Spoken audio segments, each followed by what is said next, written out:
জানো, আমার সাথে সাথে আমার বাবা মহাশয় যে কবে থেকে আমার আঁকিবুকি কাজগুলোকে পছন্দ করে ফেলেছে আমি বুঝতেই পারি। আজ দুপুরে লাঞ্চের পরে বাবাই টুকটাক বাইরের জিনিসপত্র ফেলতে গিয়ে হঠাৎ করে বাবা হাতে পেরলো এই ফুড কন্টেনারটা। আমাকে বলছে যে তুই তো আঁকিবুকি করিস, তাহলে কন্টেনারটাকে এমন ভাবে সাজিয়ে দে যেন আমি পরবর্তীতে কাজে লাগাতে পারি।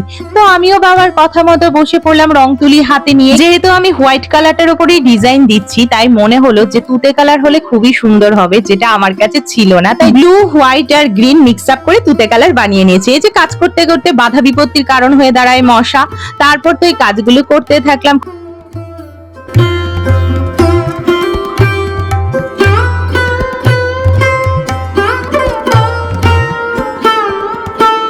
দেখো, তোমাদের সাথে গল্প করতে করতে আমার কাজটাও কমপ্লিট হয়ে গেল। তো বাবা যতদিন না পর্যন্ত এটা ইউজ করে আমার ঘরে সেটা ফুলদানি হিসেবেই থাকবে। তোমাদের কিরকম লাগলো অবশ্যই একবার বলে যেও।